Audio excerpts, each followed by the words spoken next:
terminamos el capítulo 17 hace 8 días con ese evento de la muerte del hijo de la viuda tan importante, porque nos muestra y nos enseña cómo en el proceso de conocimiento del Señor, en ese estarnos alimentando de Él cada día, vamos a llegar un día a confrontarnos profundamente con el pecado.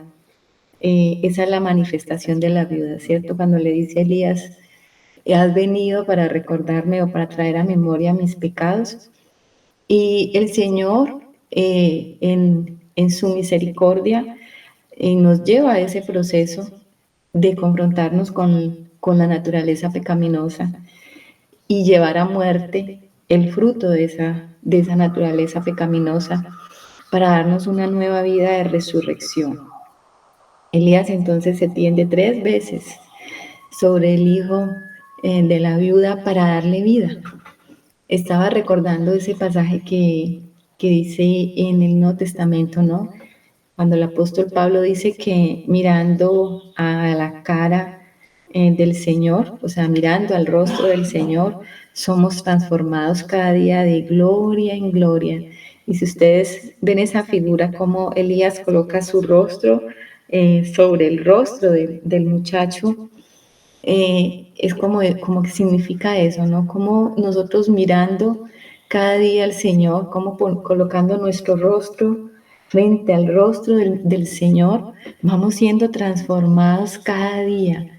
Es como un proceso de resurrección diaria, como nuestra alma va pasando de muerte a vida y vamos adquiriendo entonces la naturaleza del Señor, el carácter del Señor, la vida del Señor en plenitud. Me recordaba esa figura. Por otro lado, pues Elías, como profeta, también estaba siendo formado como hombre de Dios, como varón de Dios. Hasta ese momento no había habido ni una sola resurrección. Y este hombre, movido por el Espíritu de Dios, se lanza en este desafío de levantar al muchacho de la muerte. Y ora 3 veces por el muchacho. Dice, bueno, seguramente la primera vez no pasó nada, la segunda vez tampoco, pero Elías no desmayó. Y la tercera vez pudo Elías ver el milagro de la resurrección de la vida del muchacho. Y pudo devolverle a la viuda su hijo. Y vemos entonces cómo Elías también va en ese proceso de madurez de su fe, cómo va creciendo y se va convirtiendo en el gran profeta Elías. ¿Qué dice la hermana Hilda? Pensando yo de la semana pasada en esa oración que es una oración trina a un Dios trino y que realmente es el Dios trino el que efectúa toda la obra de esa resurrección, ¿no? No es el Padre, el Hijo y el Espíritu Santo. Entonces pienso yo que es como una oración trina precisamente porque hay una obra trina ahí en la resurrección. Sí, también. También tiene como esa figura, ¿no? Vemos como esa figura de orar 3 veces porque hay un Dios trino, también nosotros somos tripartitas, entonces tiene que operarse esa, digamos, esa triple resurrección en el ser, ¿no? En el ser completo. Entonces,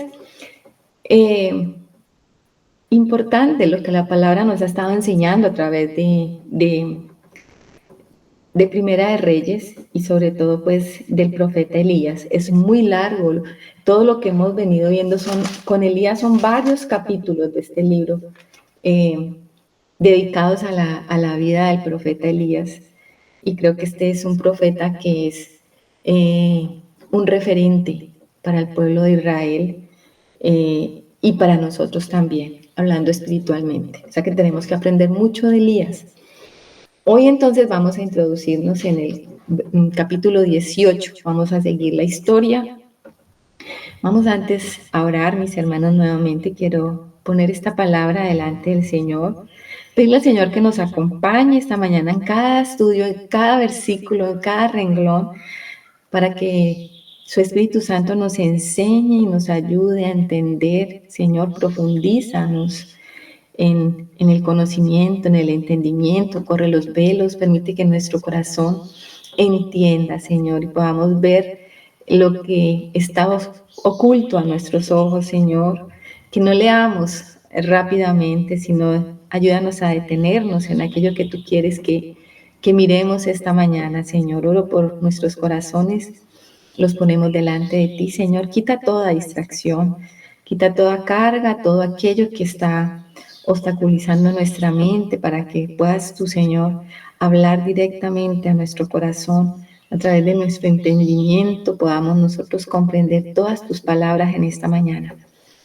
Que tu Espíritu Santo nos dé la comunión perfecta, Señor, contigo y como hermanas en este día, Señor, para que podamos disfrutar de este tiempo, Señor. Ponemos todo esto en el nombre de tu Hijo Jesús. Amén. Bueno, entonces vamos a seguir leyendo. Ubiquémonos capítulo 18 de Primero de Reyes. Ya llegó Anita, ¿cierto? Si nos ayuda Anita con la lectura. Vamos a leer desde el versículo 1 hasta el 19. Buenos días, hermanos. Pasados muchos días, vino palabra de Jehová a Elías en el tercer año, diciendo: Ve, muéstrate a Acab, y yo haré llover sobre la faz de la tierra. Fue pues Elías a mostrarse a Acab, y el hambre era grave en Samaria. Y Acab llamó a Abdías su mayordomo. Abdías era en gran manera temeroso de Jehová. Porque cuando Jezabel destruía a los profetas de Jehová, Abdías tomó a 100 profetas y los escondió de 50 en 50 en cuevas y los sustentó con pan y agua. Dijo pues Acab a Abdías: Ve por el país a todas las fuentes de aguas y a todos los arroyos, a ver si acaso hallaremos hierba con que conservemos la vida a los caballos y a las mulas, para que no nos quedemos sin bestias. Y dividieron entre sí el país para recorrerlo. Acab fue por un camino y Abdías fue separadamente por otro. Y yendo Abdías por el camino, se encontró con Elías. Y cuando lo reconoció, se postró sobre su rostro y dijo: ¿No eres tú mi señor Elías? Y él respondió: Yo soy. Ve, di a tu amo: aquí está Elías. Pero él dijo: ¿En qué he pecado para que entregues a tu siervo en mano de Acab para que me mate? Vive Jehová tu Dios, que no ha habido nación ni reino a donde mi Señor no haya enviado a buscarte, y todos han respondido: no está aquí. Y a reinos y a naciones él ha hecho jurar que no te han hallado. Y ahora tú dices: ve, di a tu amo, aquí está Elías. Acontecerá que luego que yo me haya ido, el Espíritu de Jehová te llevará a donde yo no sepa, y al venir yo y dar las nuevas a Acab, al no hallarte él me matará. Y tu siervo teme a Jehová desde su juventud. ¿No ha sido dicho a mi señor lo que hice cuando Jezabel mataba a los profetas de Jehová, que escondía 100 varones de los profetas de Jehová de 50 en 50 en cuevas y los mantuve con pan y agua? Y ahora dices tú: ve, di a tu amo, aquí está Elías, para que él me mate. Y le dijo Elías: vive Jehová de los ejércitos, en cuya presencia estoy, que hoy me mostraré a él. Entonces Abdías fue a encontrarse con Acab y le dio el aviso, y Acab vino a encontrarse con Elías. Cuando Acab vio a Elías, le dijo: ¿eres tú el que turbas a Israel? Y él respondió: yo no he turbado a Israel, sino tú y la casa de tu padre, dejando los mandamientos de Jehová y siguiendo a los Baales. Envía pues ahora y congrégame a todo Israel en el monte Carmelo, y los 450 profetas de Baal y los 400 profetas de Acera que comen de la mesa de Jezabel. Amén. Amén. Gracias, Anita. Bueno, fíjense cómo se acaba entonces el tiempo de que Elías esté oculto durante, dice la palabra aquí, que 3 años. Nosotros vimos en el Nuevo Testamento que el Señor dijo que Elías había estado por 3 años y medio, no había llovido, y Santiago también dice lo mismo. Entonces, ¿cómo uno concilia esos 6 meses? Uno dice, pero ¿dónde están entonces esos 6 meses? A los estudiosos dicen que es probable que cuando Elías se presentó por primera vez acá y le dijo que por palabra de él no iba a llover, y que durante un tiempo, ¿cierto?, que el cielo se iba a cerrar, no iba a haber lluvia, ya habían pasado 6 meses. O sea, cuando Elías comenzó a orar, el cielo se cierra y no llovió por 6 meses, y luego él se presenta con Acab y le dice eso, y Acab, pues obviamente Elías comienza a ser el hombre más odiado por Acab, porque por causa de Elías el cielo se cerró. O sea que ya habían pasado esos 6 meses, más los 3 años que él estuvo en el arroyo de Kerib y luego en Sarepta, entonces ya estaban aquí cumplidos los 3 años y medio. Así es que los estudiosos nos hablan de cómo el tiempo, aunque aquí no dice que sean 3 años y medio, sí hay entonces esa conciliación en la escritura. Elías entonces, terminado el tiempo de los 3 años y medio, que es el tiempo durante que Elías fue formado, ¿no?, en el arroyo de Kerib y luego en Sarepta, que fue escondido por el Señor, pues ahora la orden del Señor es, le dice el Señor a Elías, ve y muéstrate a Acab, en el versículo 1, y yo haré llover sobre la faz de la tierra. Elías como profeta estaba siguiendo órdenes, ¿no? Hemos visto que el Señor le dijo, ve al arroyo, luego le dice, ve a Sarepta, haz esto, haz lo otro. O sea que la obediencia de Elías era completamente perfecta delante del Señor. No era fácil para Elías presentarse delante de Acab. ¿Por qué? Porque Elías era el hombre más buscado. Había recompensa por su cabeza, pero el Señor lo había escondido de una manera perfecta. En el versículo 2 dice, fue pues Elías a mostrarse acá, y el hambre era grave en Samaria. O sea, en ese momento estaban al tope. Se había ido todo, la abundancia. Habíamos dicho que el reinado de Acab es uno de los reinados de Israel más prósperos.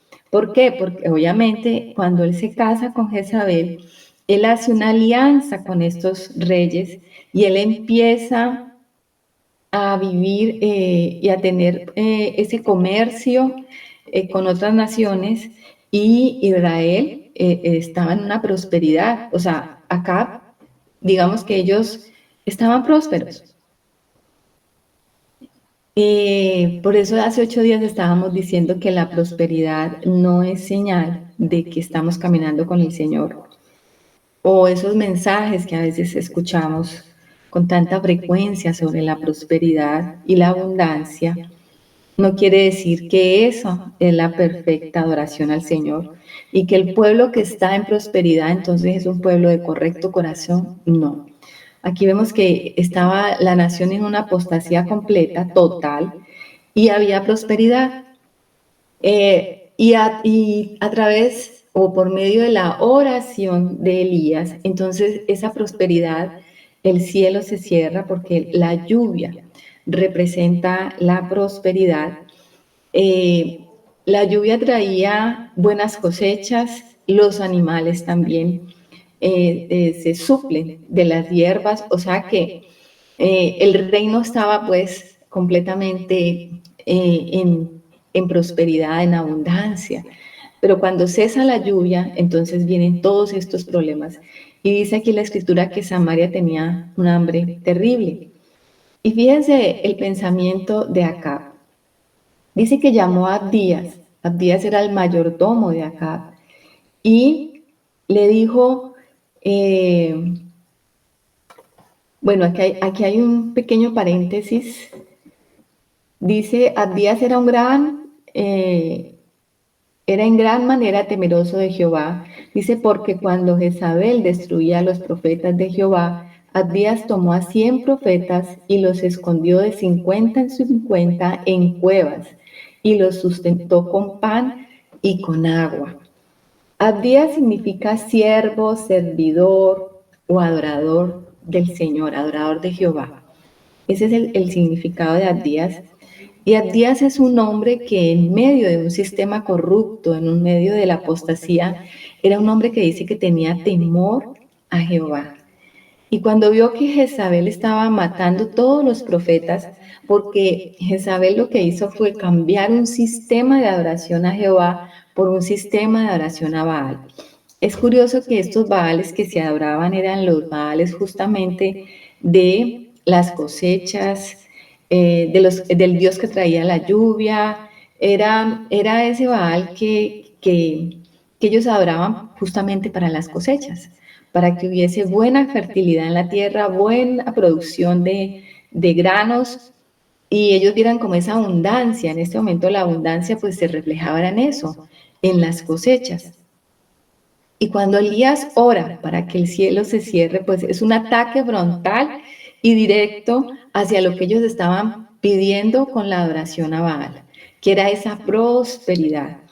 Entonces, Jezabel lo que hizo fue sustituir un culto, el culto verdadero del Señor, por el culto a Baal.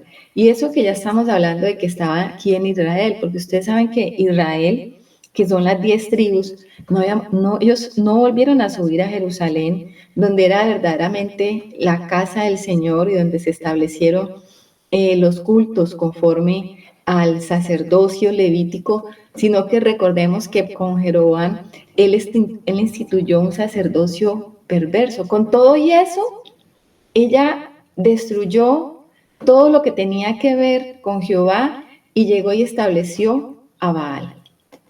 Y Acab sencillamente la dejó hacer todo eso. ¿Por qué? Porque Acab estaba vendido, Acab tenía esa relación con el papá de Jezabel, que representa obviamente ese sistema del mundo. Acab estaba casado con el mundo y no le importaba nada de lo que tuviese que ver con Dios. Él quería era un reino próspero. ¿En qué nos damos cuenta de eso? Fíjense que en el versículo 5 dice, dijo pues Acab a Abdías, ve por el país a todas las fuentes de agua y a todos los arroyos, a ver si acaso hallaremos hierba con que conservemos la vida a los caballos y a las mulas para que no nos quedemos sin bestias. En un momento de crisis, de hambre, en un momento donde el pueblo estaba sufriendo, el rey estaba pensando en sus caballos y en las bestias más que en el pueblo. El rey no estaba pensando, bueno, ¿qué estoy haciendo mal? Ustedes recuerdan cuando estuvimos estudiando allá en Samuel el reinado el reinado de David, que hubo 3 años de sequía y hubo hambre. Y David sí comenzó a humillarse delante del Señor y a preguntarle por qué estaba la situación así, porque el pueblo estaba sufriendo. Eso es lo que hace el verdadero rey, ¿cierto? No se preocupa por sus cosas, por sus bienes. Los caballos y las mulas pues hacían parte de las posesiones, digamos, vanidosas del rey. Recordemos que Salomón tuvo como 1000 caballos, recordemos, y el Señor le juzgó por eso. Pero ellos se llenaban de propiedades y de cosas, y entre esas eran las mulas y los caballos que hacían que el rey pues tuviera como cierto estatus. Y en este momento él estaba preocupado ahora por esto. Diferente a David cuando vio que el pueblo estaba sufriendo, que había hambre, y se dio cuenta David que era por un juicio a causa de Saúl. Recordemos ese evento especial que fue por causa de los gabaonitas, porque Saúl en un celo por Dios, intentó destruir a los gabaonitas que habían hecho un pacto con Josué. Y el Señor los había incluido. El Señor los incluyó y ellos se volvieron siervos de Israel. Eran como los aguateros, ellos llevaban el agua y servían a Israel. Pero en un celo extraño, Saúl comenzó a perseguirlos. Y por causa de eso hubo algo allí de injusticia y vino ese juicio sobre Israel y David tuvo que traer juicio sobre eso y los gabaonitas pidieron todos los varones de la casa de Saúl y los mataron.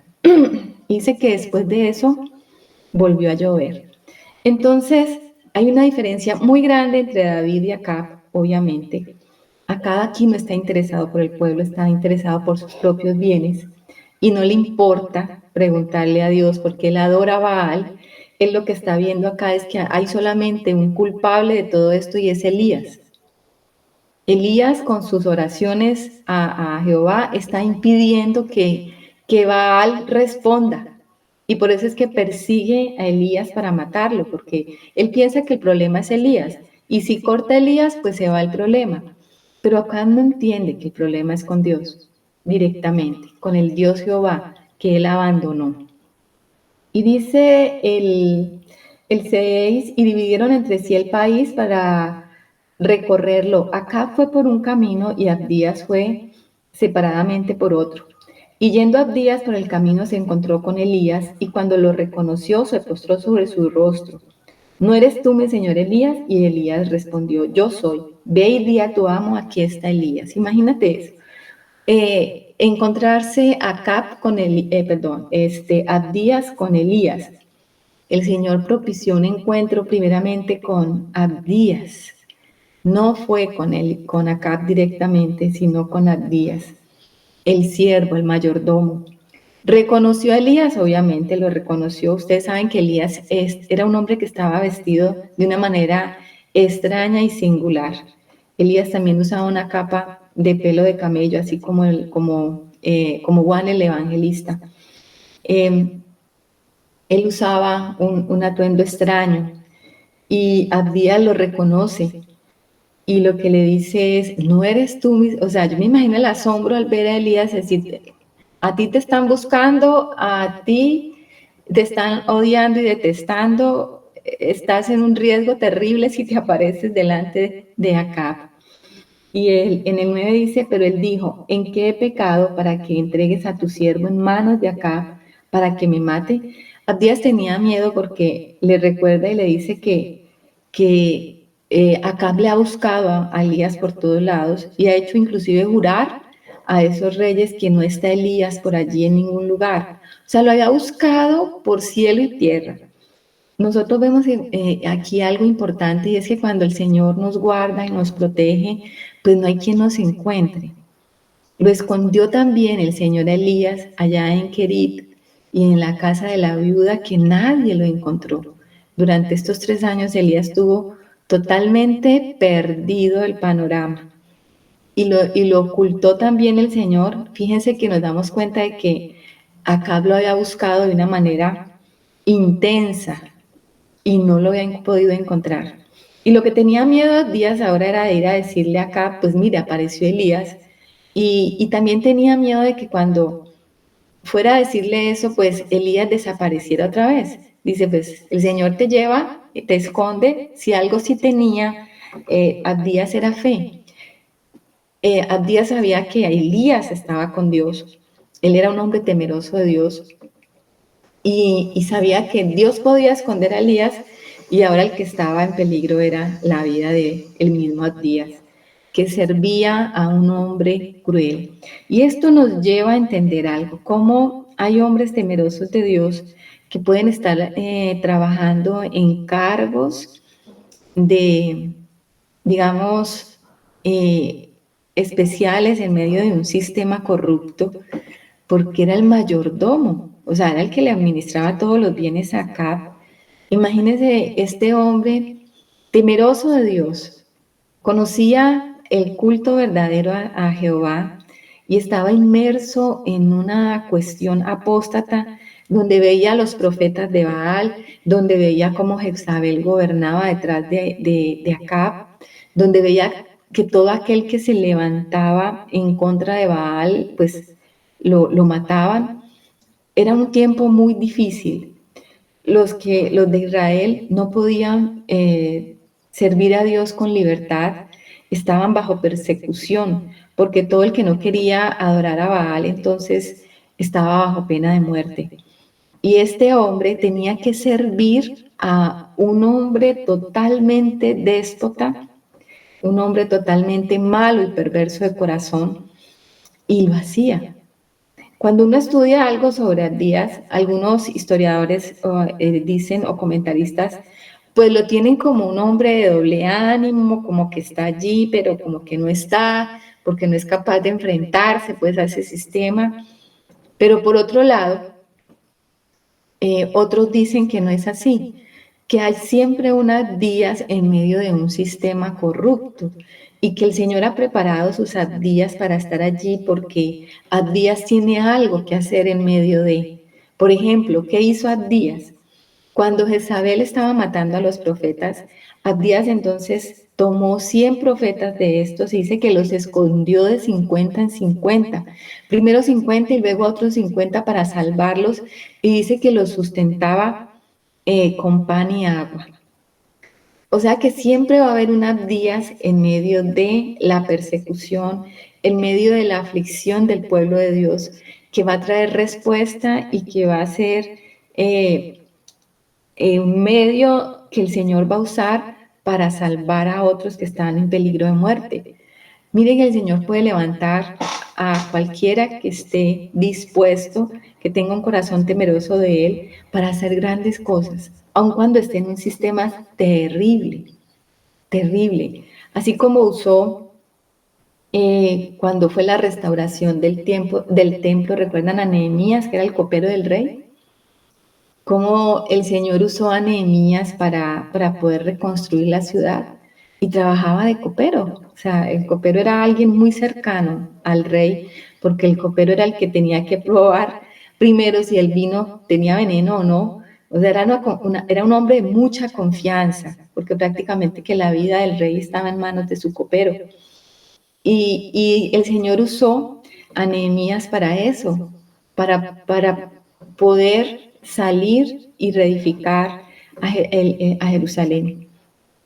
Y miren una cosa, Abdías aquí está cumpliendo un papel muy importante. Entonces tenemos que reconocer que Abdías era un hombre que el Señor había guardado en medio de ese sistema terrible, ese sistema apóstata, para proteger a algunos de los profetas, porque muchos sí fueron asesinados, muchos fueron perseguidos y los mataron por ser los profetas de Jehová. En cambio de eso, entonces, Jezabel había instituido mate 400 profetas para Baal y 400 profetas para Acera. Habían varios Baales, no solamente uno. Habían varios, porque estos cultos eran idólatras, o sea, ellos no solo tenían un solo Dios, sino que adoraban a varios. Dice el 13, no ha sido dicho a mi Señor lo que hice cuando Jezabel mataba a los profetas de Jehová, que escondía a 100 varones de los profetas de Jehová de 50 en 50 en cuevas y los mantuve con pan y agua. Y ahora dices tú, ve y di a tu amo, aquí está Elías para que él te mate. Y le dijo Elías, vive Jehová de los ejércitos en cuya presencia estoy, que hoy me mostraré a él. Abdías de todas maneras tenía mucho miedo de Acab. Era un siervo temeroso de Dios, pero también tenía temor de Acab. Vivía en miedo de ese sistema. Vivía atemorizado de un rey déspota y despiadado y de Jezabel, aquella mujer perversa con la que se había casado Acab. O sea, era una situación muy difícil para un hombre como Abdías. ¿Qué dice Anita? Martica, esta participación de Abdías en el gobierno de Acab yo la relaciono con aquellos siervos de Dios que quieren participar también en el gobierno, en la política de nuestros días, lo cual no es muy bien visto por, por pues, líderes de la iglesia cristiana, pero yo lo veo benéfico. ¿Qué dices tú al respecto, Martica? Bueno, yo pienso que hay hermanos que puedan ser llamados a un servicio del gobierno y pueden ser llamados a esa parte de la política. Hermanos, ¿sí me hago entender? Hombres o mujeres de Dios que pueden ser llamadas a ese servicio, digamos, en el gobierno y el Señor los puede tener allí, como estábamos hablando ahora de Nehemías. Pero no siervos de Dios, como ha habido el caso de pastores y hombres de Dios que salen, dejan sus ministerios para asumir esa política. Yo en eso sí estoy en contra. Yo creo que hay hermanos que sí pueden ir por ese camino, si son llevados y conducidos por el Señor, lo pueden hacer y yo creo que el Señor los va a respaldar. No va a ser fácil para ellos, van a estar en esta condición de días, un poco, bueno, tememos al Señor y hacemos las cosas que podamos hacer, lo poco que podamos hacer para el Señor, porque están en un sistema totalmente apóstata y también tienen que tener miedo de cómo se mueven en un lugar de esos tan contaminados. O sea que no es para todo el mundo, esto es algo que solamente lo puede hacer alguien que el Señor verdaderamente lo conduzca por ese camino, pero no para que la iglesia entre por esos caminos de decir vamos a salvar entonces al mundo desde el gobierno. Para mí no es eso. A nivel particular, individual, puedo operar en algún hermano, que el Señor lo conduzca por allí, por su trabajo, por su carrera, por su profesión. Puede llegar a ocupar un cargo de gobierno, digamos un abogado, digamos la carrera inclusive de mi hija. Ustedes saben que ella estudió gobierno y relaciones internacionales. Si el Señor quisiera llevar a Angie por un lado, a un cargo de gobierno en ese sentido, él la puede conducir por su parte profesional, pero no para meter a la iglesia o para que los hombres de Dios abandonen sus ministerios por esos cargos públicos. En eso sí yo no estoy de acuerdo. No sé si las hermanas tengan otro concepto, ¿cierto? Pero yo no estoy de acuerdo. Bueno, entonces Elías le dice, no te preocupes, Abdías, vive Jehová. O sea, usa otra vez esa expresión, Elías, que es la que caracteriza a hombres como Elías, que están haciendo la voluntad de Dios. Lo que le está diciendo Elías a Abdías es, yo estoy aquí y me voy a presentar delante de Acab, es por la palabra que he escuchado de la boca de Jehová. O sea, es el mismo Señor el que me ha mandado a presentarme acá, así que no tengas temor, yo lo voy a hacer. El 16 dice, entonces Abdías fue a encontrarse con Acab y le dio el aviso y Acab vino a encontrarse con Elías. Cuando Acab vio a Elías, le dijo, ¿eres tú el que turbas a Israel? Fíjate eso. O sea, Acab en su desvarío y en su carnalidad y perversidad, piensa que un hombre puede turbar y trastornar una nación porque él pensaba que era Elías el que se estaba oponiendo a que Baal o los Baales que ellos estaban adorando, pues bendijeran la tierra y trajeran esa prosperidad a la cual ellos estaban acostumbrados. Y entonces toda la culpa se la pone y la deposita en un hombre, porque Elías no era Acab no era un hombre espiritual. Acab era un hombre totalmente carnal.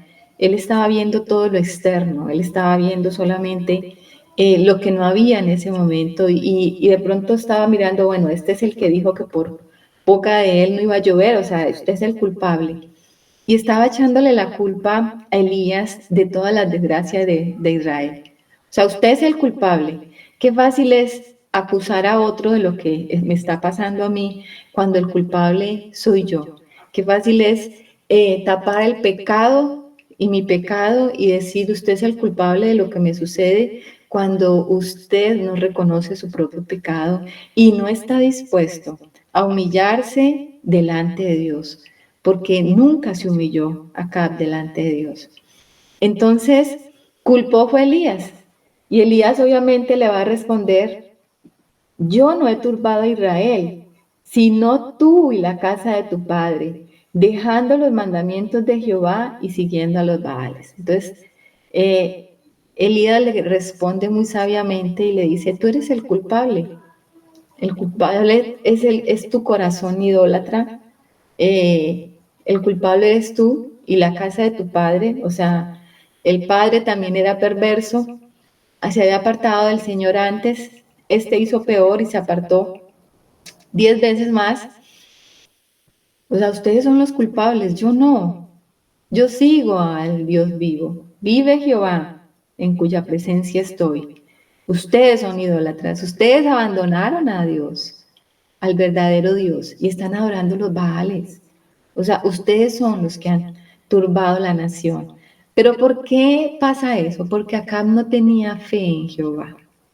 Realmente lo que esto muestra es que Acab era un hombre que no creía en Jehová, Dios de los ejércitos, el Dios que había sacado a Israel de Egipto y le había traído hasta la tierra de promesa, tierra donde ellos estaban morando.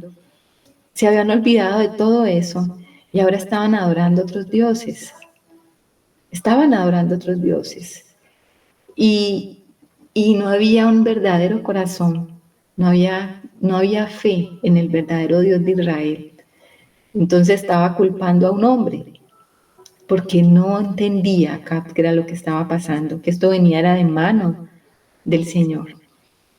Y Elías en el 19 dice, envía pues ahora y congrégame a todo Israel en el monte Carmelo, y los 450 profetas de Baal y los 400 profetas de Acera que comen en la mesa de Jezabel. Póngale cuidado, 450 eran 850 profetas.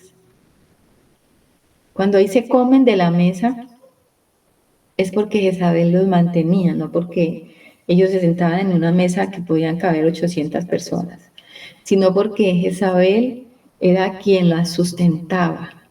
Todo este sistema idólatra lo sustentaba esta mujer.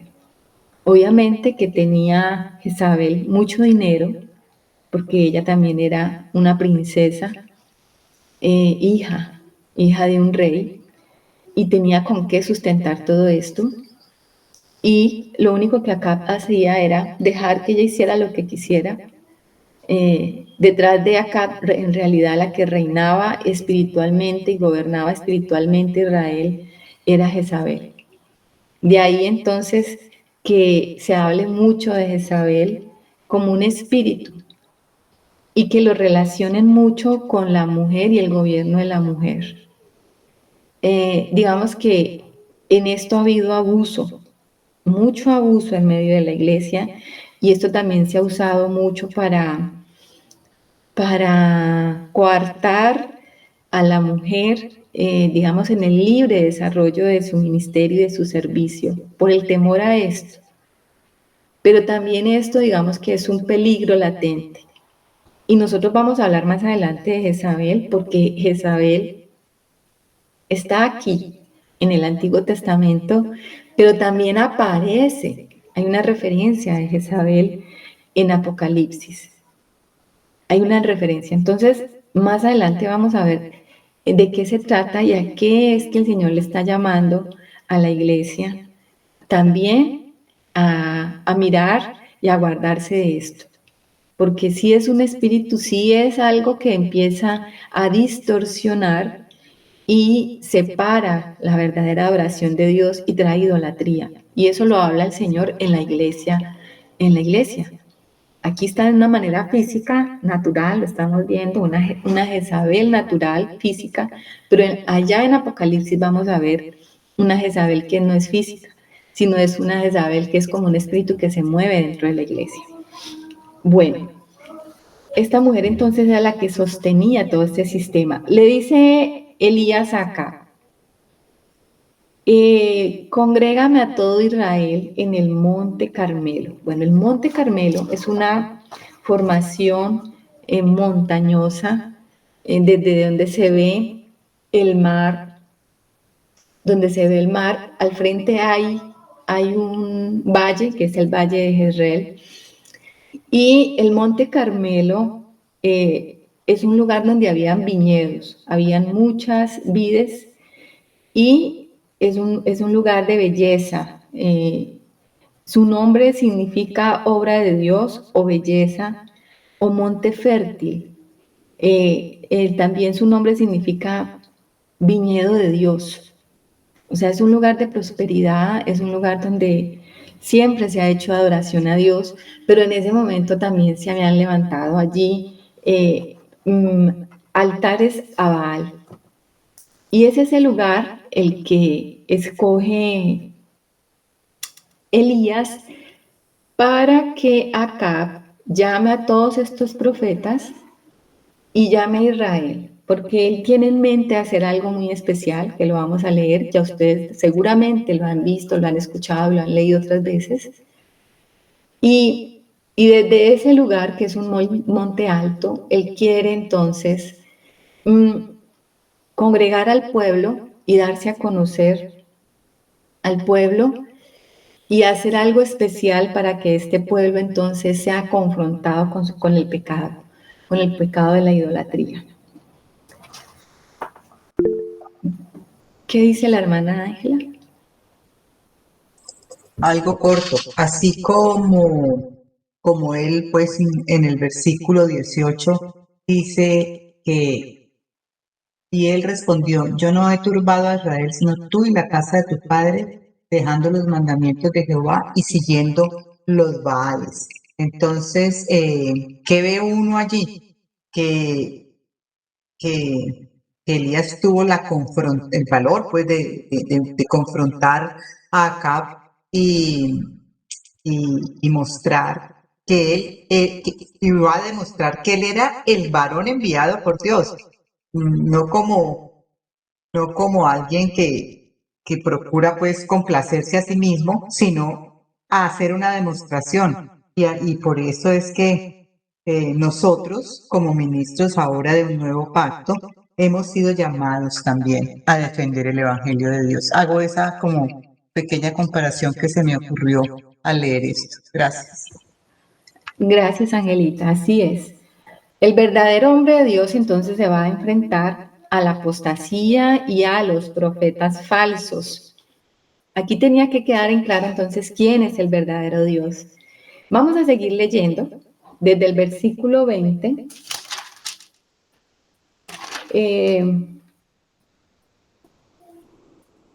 Vamos a leerlo hasta el 29 y después vamos retomando la lectura para que no se nos salga tan extenso.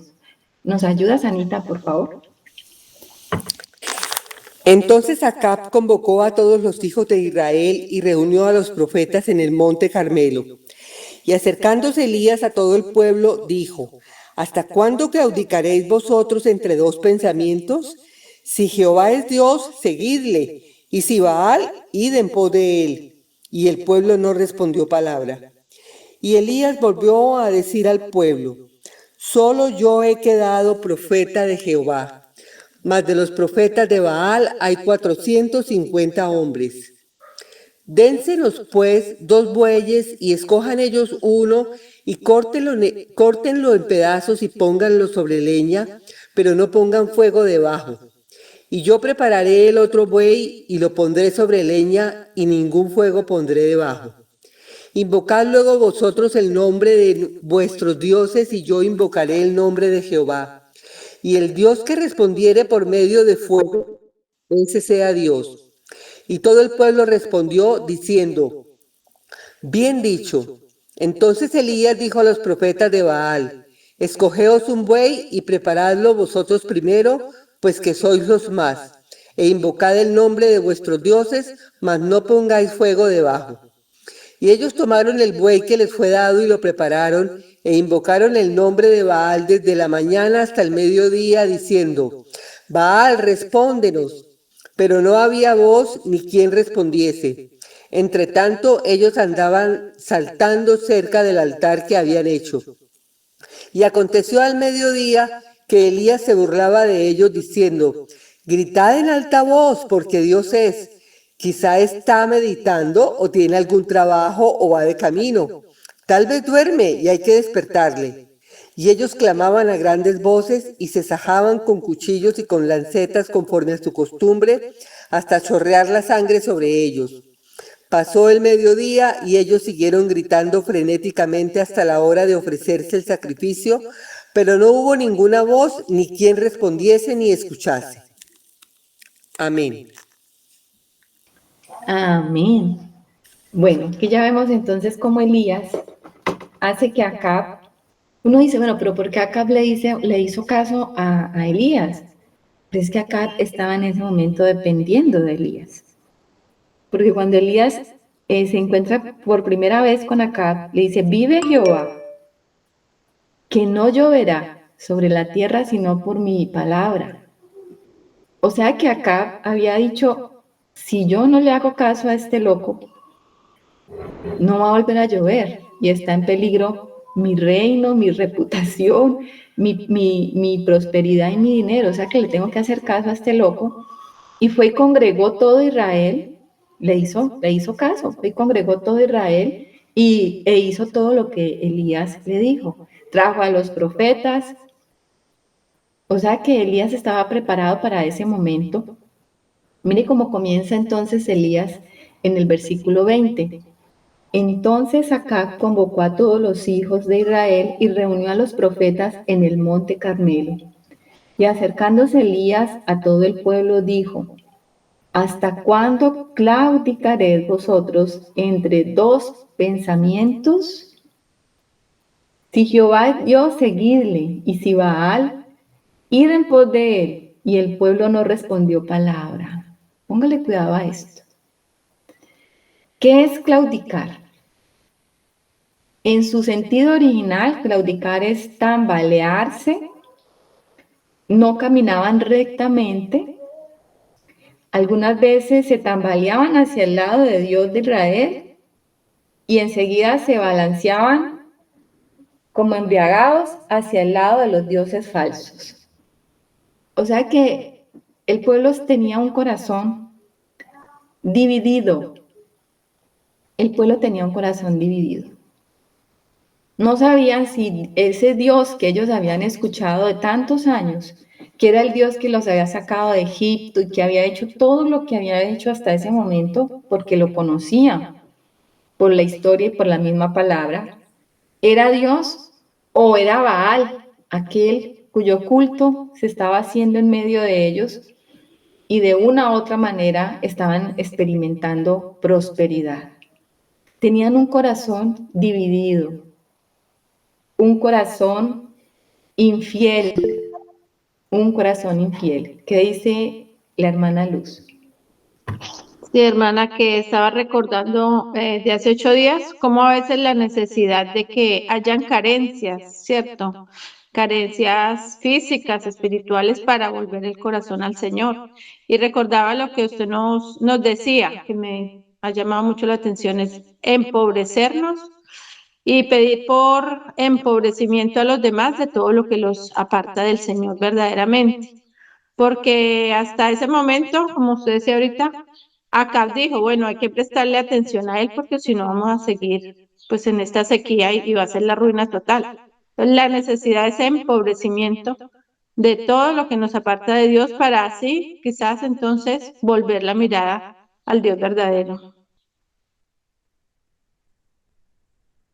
Así es, se dan cuenta que hay que preparar un escenario, tiene que haber algo preparado para que el pueblo, para que la gente se confronte y diga, de verdad que necesito de Dios. Las personas tenemos que llegar y generalmente llegamos a ese punto de quiebre, a ese punto cero, donde venimos enriquecidos de nosotros mismos, dependiendo del mundo y dependiendo de todo lo que no es Dios. Y llegamos a un punto donde no encontramos respuesta en lo que siempre hemos hallado respuesta. Y entonces tenemos que mirar al cielo Y eso es misericordia de Dios. Eso es misericordia de Dios. Cuando nosotros podemos llegar a ese punto de no me queda sino pedirle al Dios de Israel que me ayude. Y a este punto había llegado entonces el pueblo por boca de Elías, por la oración de un hombre, por la oración de Elías. Fíjense que cuando él habla aquí de claudicar, o sea, de estar en esa incertidumbre, ¿será que Dios sí es o no es? ¿Será que yo mejor me voy aquí a lo que me da resultado inmediato y dependo del mundo y dependo de todo lo que el mundo proporciona a través de sus diferentes medios? ¿O será que es Dios y tengo que ir a Dios a pedirle? O bueno, ¿de quién dependo? Es un pueblo de doble ánimo. El hombre de doble ánimo es inconstante en todos sus caminos. A través de la historia, el Señor siempre en la Escritura ha hablado de esa infidelidad y le ha hablado grande y profundamente y fuertemente en la palabra a Israel, le ha hablado de esa infidelidad. Hermano, no hay nada que duela más al corazón que la infidelidad. Yo no sé si ustedes han experimentado una infidelidad en su vida o ustedes han sido infieles a alguien en el pasado y generaron dolor en el corazón de una persona. La infidelidad duele mucho. Hablando de una infidelidad natural, imagínense ahora la infidelidad de Dios, porque digamos que en la infidelidad natural del hombre, del ser humano, pues bueno, la infidelidad puede estar, usted puede llegar a decir, sacar excusas y decir, bueno, la justifico de una manera o de otra, ¿cierto? Es que la persona con la que estoy pues no llena mis expectativas y entonces me voy en busca de otro. Pero ¿será que el Señor no llena todas nuestras expectativas? Y cuando somos infieles al Señor, eso sí es terrible. El Señor es un Dios celoso. Si hay algo que tenía Elías, y lo hemos visto en toda esta historia, es el vivo celo por Dios. El vivo celo de Dios. O sea, Elías sí amaba a Dios y lo celaba. O sea, celaba era que él quería que se le hiciera solamente culto al Dios de Israel, que no hubiese otros amores, otros ídolos, que los ojos del pueblo de Israel estuviesen puestos solamente en Jehová Dios. Pero ellos tenían un corazón dividido. Sí, tenían a Jehová Dios, y me imagino que de cuando en cuando hacían las cosas para Dios, pero tenían a los Baales, y también iban a esos cultos terribles y a esos ritos terribles de los Baales. Es más, no se atrevían a contradecir nada que dijera Jezabel, porque pues le iban a cortar la cabeza. Si usted se levantaba en contra de eso, a decir que eso estaba mal, lo iban a tildar de religioso o usted está mal, eso es mentira, o sea, y cualquier parecido con la realidad que hoy vivimos, pues imagínense, si usted hoy en día, a veces en medio de su familia, a usted le cuesta levantarse y decir, es que Dios es el único Dios. A nosotros a veces nos cuesta levantarnos a defender con ese celo vivo de Dios y decir, Dios es el que provee, Dios es el que sana, Dios es el sustentador de todas las cosas. Cuando tenemos una familia que vive dependiendo de todo lo del mundo y ajeno a Dios, nos cuesta. Y yo se lo digo porque a mí también me cuesta. Y porque si nos levantamos a decirlo, pues vamos a ser perseguidos o vamos a ser tildados de orates o de radicales o de qué sé yo. Y en este tiempo pues hasta los podían matar. Y va a llegar un momento en que si nosotros decimos que adoramos al verdadero Dios, tal vez nos van a matar. Porque eso viene, la persecución viene. Entonces, en este tiempo, nosotros tenemos que ver que Dios es fiel. A Elías lo escondió y también escondió por lo menos a 100 profetas. usando la vida de Abdías para eso. Pero ese vivo celo que Elías sentía por Dios era lo que lo movía a hacer todas estas cosas. Pero Israel tenía un corazón perverso y dividido. Yo quiero que vayamos a Jeremías en el capítulo 3, desde el versículo 6. Y este pasaje sí que es bien duro. Yo se los voy a leer. Jeremías capítulo 3, del versículo 6 en adelante. Dice, me dijo Jehová en días del rey Josías, ¿has visto lo que ha hecho la rebelde Israel? Ella se va sobre todo monte alto y debajo de todo árbol frondoso, y allí fornica. Y dije, después de hacer todo esto, se volverá a mí. Pero no se volvió, y lo vio su hermana, la rebelde Judá. Ella vio que por haber fornicado la rebelde Israel, yo la había despedido y dado carta de repudio. Pero no tuvo temor la rebelde Judá, su hermana, sino que también fue ella y fornicó. Fíjense la figura que está usando el Señor acá. Hablando de Israel, porque estamos hablando de los dos reinos divididos, Israel, las 10 tribus, y estamos hablando aquí de Judá. Y el Señor está diciendo que la que primero fornicó y fue infiel fue Israel. Y dice que sobre todo monte alto y debajo de todo árbol frondoso, porque era ahí donde se hacían los cultos idólatras a los Baales y a la diosa Acera, que era la diosa consorte de Baal. Y ellos allí hacían todo tipo de ritos, y a esto le está llamando el Señor fornicación espiritual. Fornicación. O sea que ellos eran infieles, eran adúlteros y fornicarios. Y dice que primero fornicó Israel, pero que después fue Judá. Y en el 8 dice que por haber fornicado la rebelde Israel, el Señor le dio carta de repudio. ¿Ustedes se acuerdan de la carta de repudio que hablaban allá en los evangelios? Que le podían dar a la mujer por causa de fornicación. O sea, esa era la única causa. La única causa que se puede dar para el divorcio es el adulterio o la fornicación. Usted no está, o una hermana o un hermano no está obligado a vivir con un adúltero y un fornicario. Eso da para carta de divorcio. Y aquí está diciendo el Señor que le dio carta a Israel, o sea, la despachó. No quiero nada contigo, ya no eres mi mujer, por adúltera y por fornicaria. Dice el 9, y sucedió que por juzgar ella cosa liviana su fornicación, la tierra fue contaminada y adulteró con la piedra y con el leño.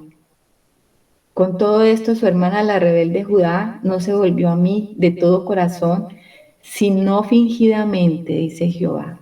O sea que había algo, un culto fingido a Dios. El corazón dividido es como ese hombre infiel que tiene su esposa, pero que también anda mirando por fuera. No quiere dejar a su esposa, porque su esposa le representa determinadas estabilidad o tiene un compromiso, no sé, pero no es feliz y entonces quiere algo más y empieza a buscar por fuera.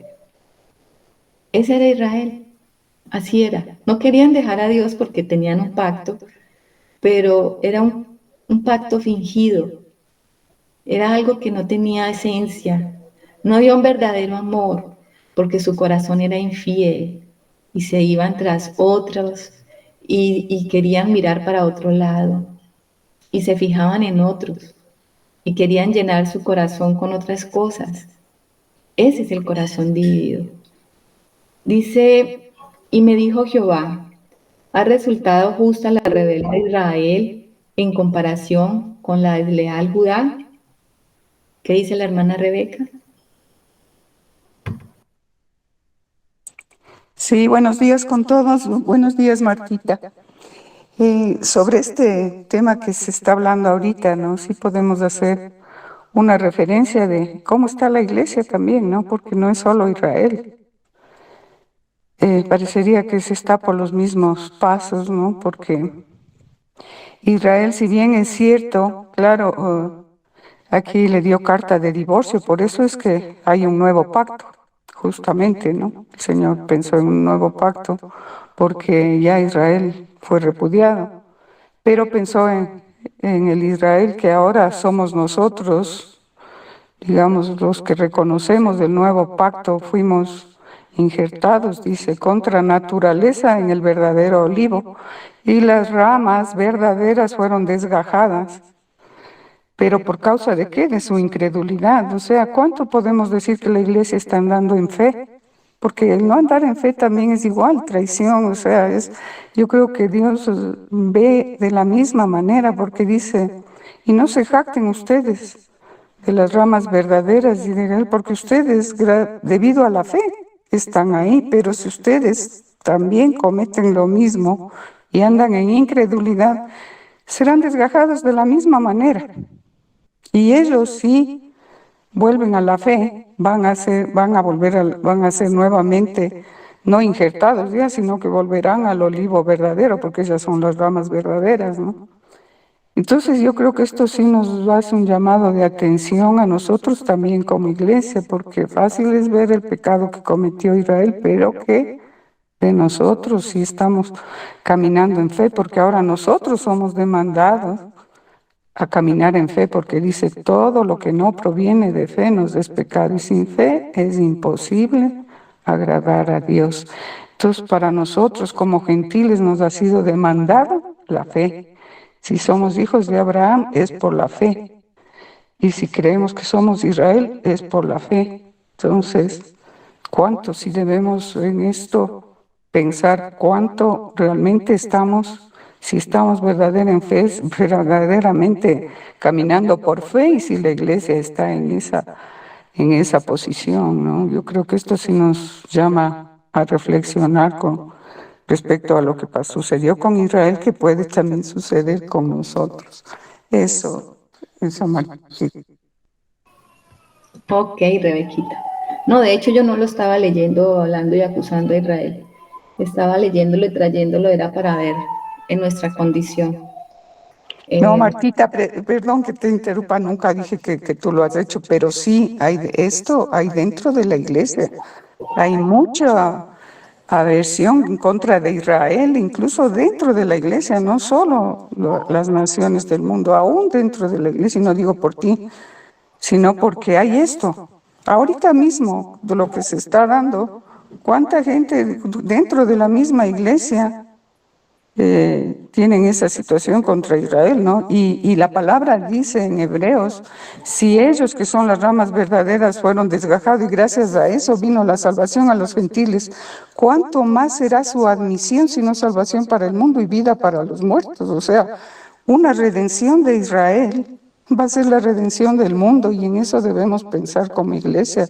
Deberíamos estar orando y clamando por Israel de verdad. Entonces no me refiero a ti, Martita, sino a lo que en general está sucediendo y que nosotros como iglesia deberíamos tomar en cuenta. Es un papel que debemos asumirlo también como iglesia, ¿no?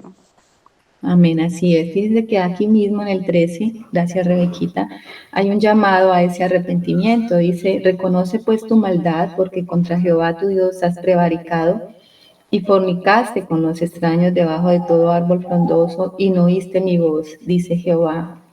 Convertíos, hijos rebeldes, dice Jehová, porque yo soy vuestro esposo. Mire que él siempre se va a presentar como un esposo, esposo de toda alma. Una alma necesita un esposo, necesita cobertura y protección. Eso necesita una esposa. Y el esposo tiene que ser eso, cobertura y protección. Pero ella, Israel, se fue a meter bajo la cobertura y la protección de otro, que no era el Señor. Y os tomaré uno de cada ciudad y dos de cada familia, y os introduciré en Sión, y os daré pastores según mi corazón que os apacienten con ciencia y con inteligencia.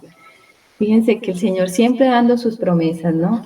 Aún a pesar de nuestra rebelión, aún a pesar de nuestra infidelidad, aún a pesar de todo, el Señor está allí y el Señor quiere en realidad mantener el pacto que ha hecho con Israel, con ese Israel celestial, ese Israel que está conformado, obviamente, por los que salen de allí, de la Israel natural, porque no todos son israelitas porque nacieron en Israel, sino que hay unos israelitas que son por la fe de Abraham y por los gentiles que también han sido introducidos bajo este pacto. Tenemos un pacto que ha hecho Dios, un Dios que es fiel. Si hay algo que tiene el Señor en sus características primordiales, que el Señor es fiel. Él es fiel. Nosotros somos infieles, pero Él permanece siempre fiel a ese pacto. Él ha decidido amar a esa esposa, cuidarla, protegerla, y Él nunca mira hacia otro lado.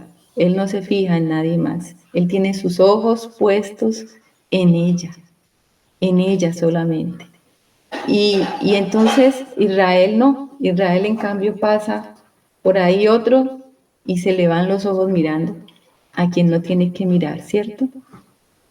Esa era la infidelidad de Israel y es lo que está Elías confrontando, diciendo cómo y hasta cuándo van a ustedes a tener un corazón dividido. Van a ustedes estar mirando aquí a Dios y también mirando a los Baales, y entonces, ¿quién es el que verdaderamente me sustenta? ¿Y cuál de estos es que realmente siento mi deleite y mi gozo?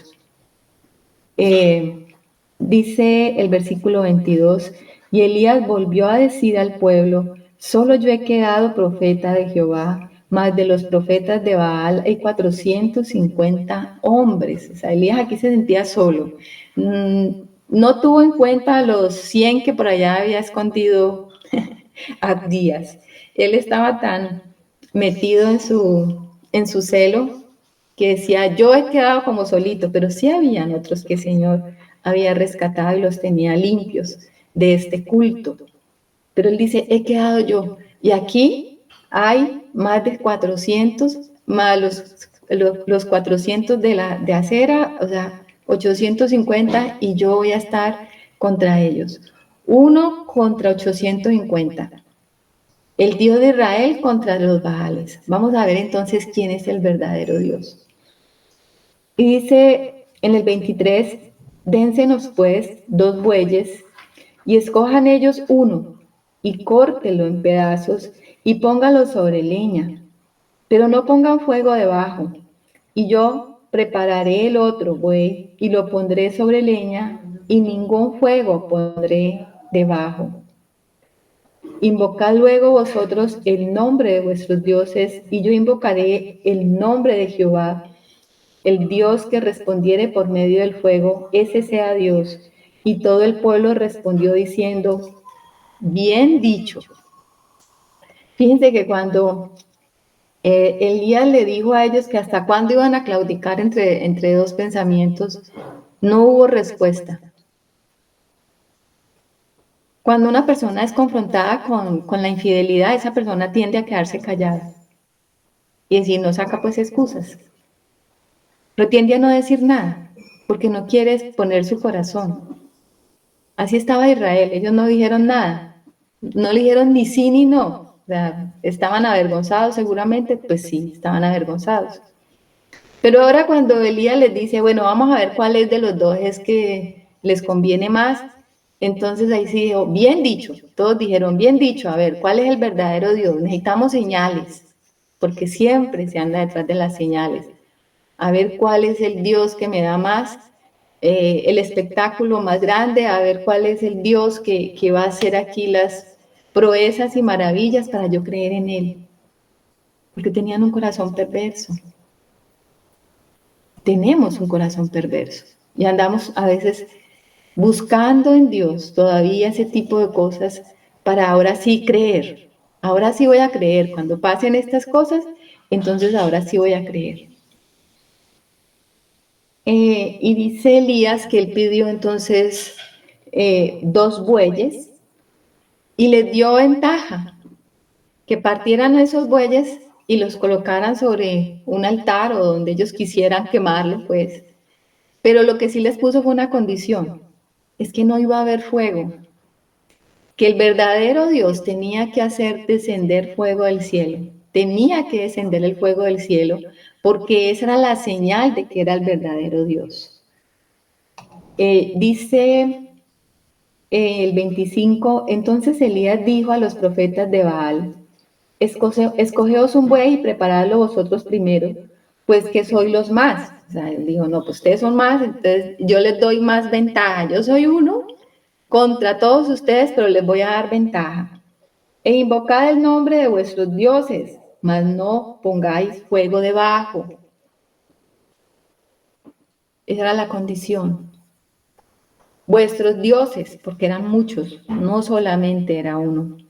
Jehová era uno, Elías era uno, contra los Baales que eran varios, Acera y las diosas que ellos adoraban, más los chorrocientos profetas que tenían allí, uno contra uno. Había un cuerpo a cuerpo, había un duelo en este caso. A ver, ¿quién es el verdadero Dios? ¿Cuál de estos dioses es el verdadero? Y ellos tomaron el buey que les había dado y lo prepararon e invocaron el nombre de Baal desde la mañana hasta el mediodía diciendo, Baal, respóndenos. Pero no había voz, ni quien respondiese. Entre tanto ellos andaban saltando cerca del altar que habían hecho. ¿Ustedes se imaginan? No eran pocos, eran como 400 que estaban ahí danzando y brincando y usted se imagina ese espectáculo, fíjese algo, llévese eso a la memoria y diga, ¿cómo sería eso? Un poco de gente gritando, saltando, responden, es un buey ahí cortado en pedazos, esperando que del cielo lloviera fuego. Es una escena bastante tremenda. Y dice el 27, y aconteció al mediodía que Elías se burlaba de ellos, diciendo, gritad en alta voz, porque Dios es, quizás está meditando, o tiene algún trabajo de camino, tal vez duerme, y hay que despertarle. O sea, llevaban varias horas en ese mismo sistema de brincar, saltar y gritar, y Elías entonces usa el sarcasmo. Sarcasmo, pues, sabemos que no es bien visto, pero en la escritura está. Elías utilizó el sarcasmo para decirle a ellos dónde están los Baales, ¿no? Dice, gritad más, a ver si les oye. Quizás está meditando, dice. Tiene algún trabajo, va de camino. Algunos estudiosos dicen que las palabras, alguna de estas palabras que está allí, tenía que ver con tal vez está en el baño haciendo sus necesidades. Aquí no lo dice así, pero algunos estudiosos se atreven hasta ese punto. Hasta ese punto se atrevió Elías de burlarse. Y uno dice, bueno, ¿por qué Elías lo hizo?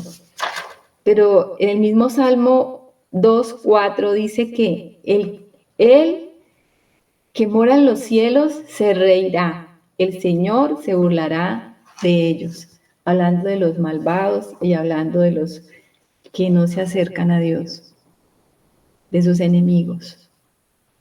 O sea que Elías estaba aquí haciendo algo que el Señor le permitía hacer, y era burlarse de la religión falsa, burlarse de los falsos dioses. Elías, el que había estado escondido, ahora estaba presente a Acab y a todos estos profetas, que eran los que tenían el privilegio de exponerse libremente y de hacer los cultos libremente. Él, que era profeta de Dios verdadero, estaba oculto, ahora estaba enfrente de ellos burlándose. de toda esa, de todo ese culto extraño y de todo ese culto idólatra y perverso. Dice el 28, y ellos clamaban a grandes voces y se sajaban con cuchillos y con lancetas conforme a su costumbre, hasta chorrear la sangre sobre ellos. Mire todo lo que pasaba. Eran estos cultos extraños, cultos donde el Señor nunca, el Señor Jehová de los ejércitos, nunca exigía la sangre humana, pero ellos llegaban hasta ofrecer su propia sangre, buscando que esos dioses respondieran con fuego. O sea, uno lo que está viendo acá es que había una verdadera fe, pero la fe no estaba puesta en Dios, excepto la de Elías, porque los profetas de Baal, Acab y todo Israel estaban allí pendientes a ver si el que respondía era Baal. Ellos estaban allí esperando quién iba a responder. El único que sabía que no iban a responder estos Baales era Elías, pero los demás estaban expectantes. ¿Qué dice la hermana Ida? Sí, que estaba pensando precisamente en la medida de fe tan grande que tenía que tener Elías en ese momento, y pensaba yo que el Señor definitivamente le quita a uno muchos, digamos, como soportes o muletas naturales para uno poder desarrollar ese tipo de fe, porque en ese momento Elías estaba convencido de que era el único, de que era él solito que daba contra todos esos profetas. Y como el Señor tiempo después le dice, no, olvídese, hay más, hay otros que tampoco han doblado las rodillas, pero en ese momento el Señor no le dio esa revelación a Elías, lo dejó, porque si hubiera sido así, tal vez su fe se hubiera apoyado un poquito también en que había otros, ¿no? Estamos ellos y yo, pero en este momento era él y el Señor, y, o sea, su fe tenía que ser absolutamente puesta en el Señor. Así es. Importante lo que dice la hermana Hilda. A veces estamos nosotros solitos y el Señor, ante una circunstancia donde todo el mundo dice es imposible. Ahí no puede usted. Dependa, mire, hay otras opciones, mire a ver de dónde se prende, mire a ver de dónde usted puede resolver, cómo puede resolver el asunto naturalmente, pero Dios no. Y usted está solito creyendo en el Señor. Y todos vamos a tener que pasar por allí. Todos vamos a tener que en algún momento de nuestra vida enfrentarnos solos y sentirnos solos, que solamente hemos quedado nosotros creyendo en el Señor en medio de alguna situación. Imposible, de un imposible, porque no estamos hablando de cosas posibles, estamos hablando de cosas imposibles, porque esto que Elías había puesto como condición era totalmente imposible. Naturalmente era imposible. Y es que la fe se va a desarrollar es ante las cuestiones imposibles. Nuestra fe va a crecer es ante las situaciones que no son posibles para el hombre, sino que son solamente posibles para Dios. Por eso es que hoy día nosotros poca fe queda. El Señor dijo, cuando vuelva el Hijo del Hombre, ¿hallará fe en la tierra? Porque este sistema cada día nos lleva a depender más y nos tiene como rodeados de toda provisión. O sea, la ciudad proporciona alimento, sustento, protección en muchos aspectos. O sea, nos proporciona todo. Entonces, ¿de qué vamos a depender del Señor? Cada día tenemos menos en qué depender del Señor, porque hay un sistema que lo proporciona todo. Pero cuando esos sistemas fallan, cuando ya no hay nada de donde usted puede echar mano, entonces ahora sí tiene que ejercitar la verdadera fe. Y creo que todos nosotros, como hijos de Dios, como es Elías que está en formación en cada uno de nosotros, tenemos que enfrentarnos un día a esos imposibles y a donde solamente ponemos los ojos en el Señor y tendremos que ver esa respuesta, aunque todo se nos oponga alrededor. Dice entonces que Elías estaba allí simplemente viéndolos hasta el mediodía. Hasta al mediodía estaban en esa situación. Vamos a seguir leyendo. Todavía tenemos, no tenemos mucho tiempo. Ya se nos está terminando el tiempo, entonces les voy a leer por lo menos este versículo, el 30 dice, entonces dijo Elías a todo el pueblo, acercaos a mí. Y todo el pueblo se acercó. Y él arregló el altar de Jehová que estaba arruinado. Y tomando Elías 12 piedras, conforme al número de las tribus de los hijos de Jacob, al cual había sido dada palabra de Jehová diciendo, Israel será tu nombre. Edificó con las piedras un altar en el nombre de Jehová. Después hizo una zanja alrededor del altar en que cupieran 2 medidas de grano. Bueno, y luego vamos a seguir leyendo y detallando cada cosa que Elías hace, pero lo primero que Elías hace es convocar al pueblo alrededor de él, ¿no? Vengan acá, les voy entonces a establecer lo verdadero. Este es el falso culto, ahora vamos a establecer el verdadero culto al Señor. Y el verdadero culto al Señor comienza por el altar. Reedificó el altar que estaba arruinado. Nosotros sabemos que altar nos habla siempre de sacrificio, altar nos habla siempre de cruz. Ellos habían dejado el verdadero sacrificio al Señor, las ofrendas, de la manera correcta. Habían hecho otros altares a dioses extraños y de la manera que no era, obviamente. Habían descuidado el altar del Señor, estaba arruinado. Y Elías entonces toma 12 piedras, a la costumbre del Antiguo Testamento, cada vez que se levantaba un altar se hacía así. Con esas 12 piedras, una por cada tribu, o sea, representando que cada tribu hace parte de ese colectivo.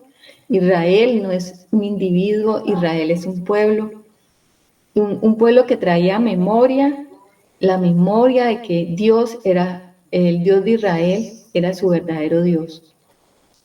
Y Elías toma una piedra por cada una de esas tribus y las va colocando de forma en que estaba establecido como ellos lo habían hecho por muchos años, pero lo habían dejado, lo habían olvidado. Era el pueblo que recordaba el pacto de su Dios y tenían que colocar entonces el animal sobre esas piedras, allí sobre ese altar. Y ese sacrificio tenía que hacerse para el Dios vivo. El pueblo junto, todas las 12 tribus. Fíjense que aquí el pueblo estaba separado. Estaban las 10 tribus por este lado de Israel y estaban las 2 tribus del otro lado con Judá. Pero Elías no hizo eso.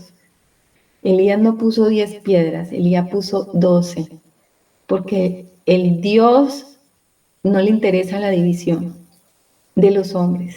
Dios solamente tiene un pueblo y el Israel de Dios está conformado por las 12 tribus. Y allí estaban representadas en ese altar. Entonces, si nosotros vamos a comenzar la verdadera oración, tenemos que comenzar por la restauración del altar. Y a nosotros el altar nos habla obviamente de sacrificio, pero el altar también nos habla de cruz. La cruz para nosotros es el altar. En la iglesia nosotros tenemos que ir siempre a la cruz.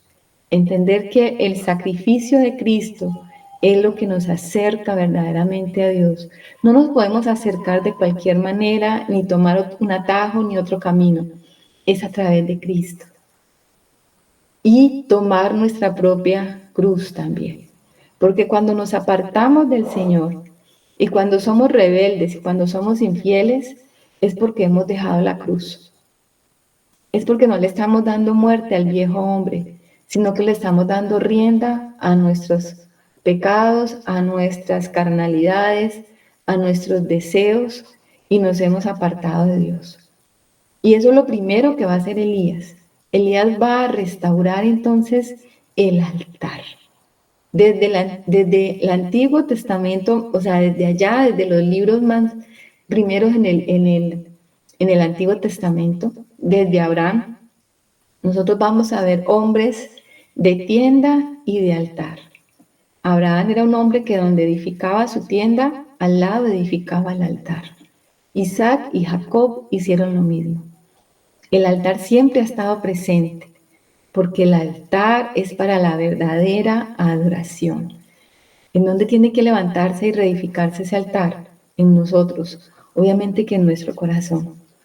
Tenemos que reedificar ese altar que estaba caído, ese altar que de pronto hemos descuidado, porque hemos estado haciendo sacrificios extraños, ajenos al Dios verdadero. Y ese es el llamado de Elías. Venga, miren lo que hay que hacer primero, reedificar el altar para ofrecer verdadero sacrificio al Dios de los cielos, a Jehová de los ejércitos, que es nuestro verdadero Dios. Por ahí comienza Elías. Bueno, mis hermanas, entonces hoy dejamos aquí, anótenlo para que no perdamos la guía, quedamos en el capítulo 18, versículo 30.